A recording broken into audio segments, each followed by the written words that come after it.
Assalamualaikum warahmatullahi wabarakatuh. Perkenalkan, nama saya Adi Syahrul Ramadhani dari kelas P3 RD dengan NIM 200301501076. Baik, kali ini kita akan membahas tentang pengertian, tujuan, dan prinsip tes, pengukuran, dan evaluasi. Baik, pertama-tama kita akan membahas tentang pengertian tes. Ada pengertian tes, ada berpendapat atau ada tokoh atau empat tokoh yang berpendapat tentang pengertian tes. Yang pertama adalah Cronbach pada tahun 1960. Ia mengemukakan tes adalah suatu proses yang sistematis untuk mengobservasi tingkah laku seseorang yang dideskripsikan dengan menggunakan skala berupa angka atau sistem yang dideskripsikan dengan kategori tertentu. Dan yang tokoh kedua adalah Brown FG pada tahun 1970. Ia mengungkapkan tes adalah suatu proses yang sistematis dengan mengobservasi tingkah laku suatu sampel atau individu. Dan ketiga, Johnson dan Nielsen pada tahun 1974. Ia mengatakan bahwa tes adalah suatu bentuk pernyataan atau pengukuran yang digunakan untuk menilai pengetahuan dan kemampuan usaha fisik. Dan tokoh keempat yang mengemukakan pendapatnya tentang tes yaitu Kierkegaard pada tahun 1980. Ia mengungkapkan tes adalah instrumen yang digunakan mengumpulkan informasi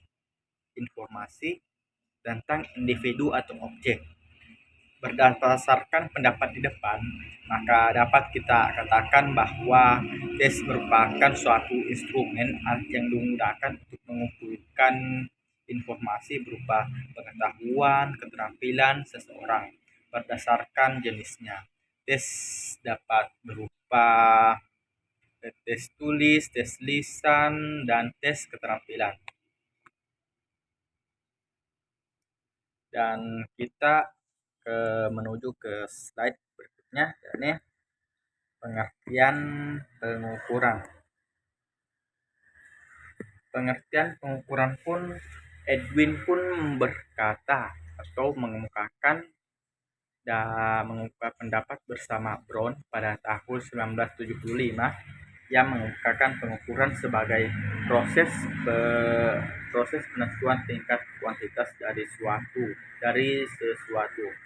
Dan Johnson dan Nielsen pun mengatakan pada tahun 1974 ia mengemukakan pengukuran bertujuan membantu proses evaluasi dan menggunakan berbagai teknik dan alat untuk mengumpulkan data. Matthews pada tahun 1978 mengatakan pengukuran merupakan bagian dari evaluasi melalui prosedur kuantitatif dengan menggunakan instrumen tertentu. Menurut Verdusi sendiri pada tahun 1980, pengukuran ini merupakan aspek kuantitatif untuk menemukan informasi tentang sikap atau perlengkapan secara tepat.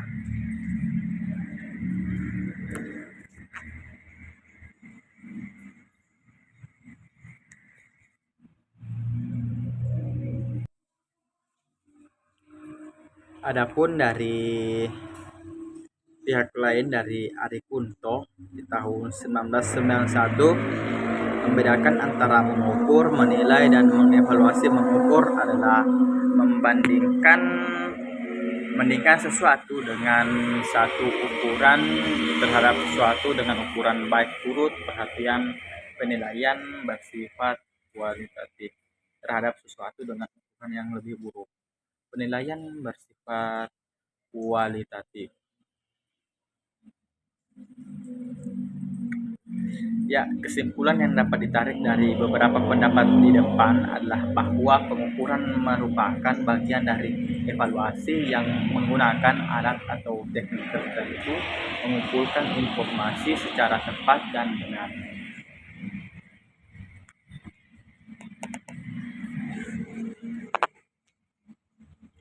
Ya, kembali dengan pengertian evaluasi sendiri, kita akan membahas tentang evaluasi dari dipublis tahun 2018. Kata evaluasi berasal dari bahasa Inggris yaitu evaluation yang mengandung kata dasar value, nilai, atau kata value itu atau nilai dalam istilah evaluasi berkaitan dengan keyakinan bahwa sesuatu hal itu baik atau buruk, benar atau salah, kuat atau lemah, cukup atau belum cukup, dan sebagainya. Evaluasi dapat diartikan sebagai suatu proses pertimbangan atau suatu hal yang bergejala dengan mempergunakan patokan-patokan tertentu yang bersifat kualitatif, misalnya baik tidak baik, kuat, lemah, memadai, tidak memadai, tingkah, rendah, dan sebagainya. Suhman memandang evaluasi sebagai sebuah proses menentukan hasil yang telah dicapai. Beberapa kegiatan yang didukung untuk tercapainya tujuan, sedangkan Wharton dan Sanders mengemukakan bahwa evaluasi adalah kegiatan mencari sesuatu yang berharga tentang sesuatu. Dalam pencarian tersebut, ia termasuk mencari informasi yang bermanfaat dalam menilaikan keberadaan suatu program, produksi, prosedur, serta alternatif lainnya yang diajukan untuk mencapai tujuan yang ditentukan.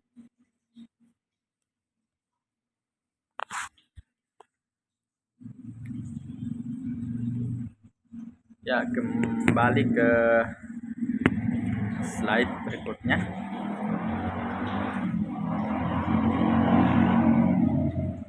Yakni tentang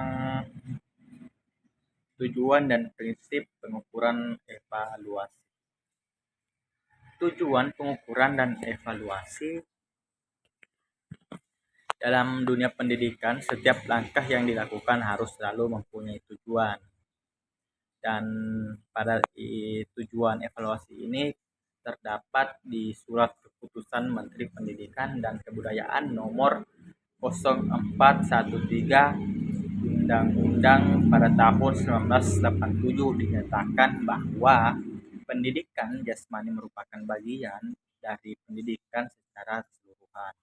Pendidikan jasmani bertujuan mengembangkan individu secara organis, neuromuskuler, intelektual, dan emosional.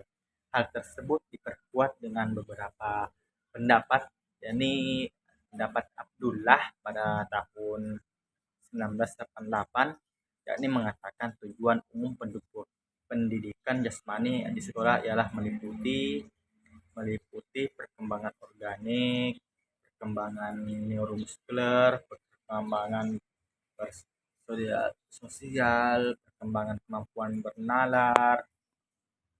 Untuk mengetahui tingkat keberhasilan pendidikan sekolah diperlukan pengukuran dan evaluasi. Dan beberapa pendapat lain, yaitu Scott pada tahun 1959 mengatakan bahwa pengukuran dapat digunakan banyak cara, di antaranya menggunakan tes dan keduanya untuk bereduksi.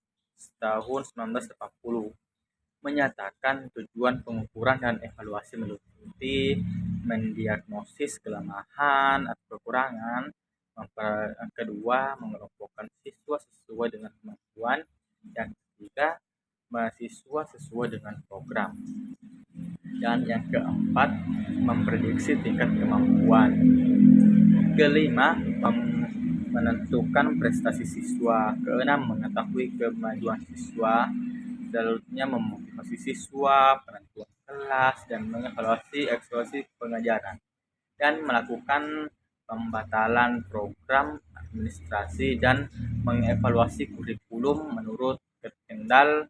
Pun pada tahun 1980 tujuan pengukuran dan evaluasi meliputi penentuan status, pengelompokan siswa, seleksi siswa, diagnosis dan bimbingan, motivasi, mempertahankan standar, perlengkapan pengalaman pendidikan, dan melengkapi penelitian.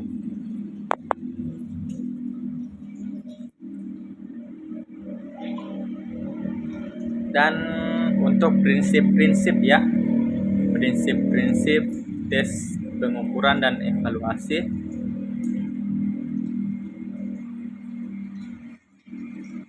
yaitu yang pertama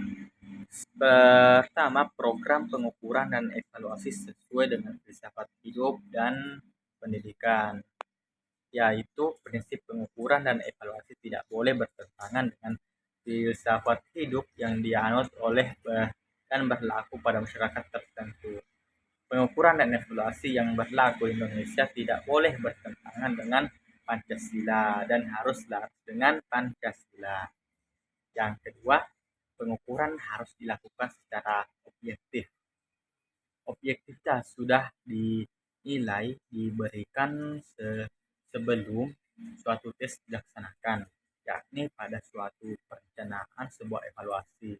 Seorang guru pendidik jasmani dalam memberikan nilai harus objektif. Nilai yang diberikan kepada siswa harus didasarkan pada data-data yang diperoleh dari hasil pengukuran tes dan kondisi siswa. Dan ketiga, evaluasi pelaksanaan selama dan setelah proses belajar mengajar. Evaluasi yang dilaksanakan sebelum berlangsungnya proses pembelajaran dan dimaksud untuk mengetahui kemampuan siswa yang telah dimiliki siswa. Hasil di evaluasi tersebut dapat dipergunakan sebagai bahan pertimbangan dalam menyusun program ataupun metode penyampaian. Yang keempat, prinsip kontinuitas. Evaluasi dan pengukuran harus dilaksanakan secara terus-menerus selama proses belajar mengajar berlangsung. Hal ini karena pada dasarnya evaluasi memulai dilaksanakan sebelum kontinuitas dalam evaluasi akan membantu memberikan data yang tepat sebenarnya tentang kemampuan siswa yang nantinya akan membantu dalam menentukan nilai siswa. 5. Prinsip menyeluruh komprehensif.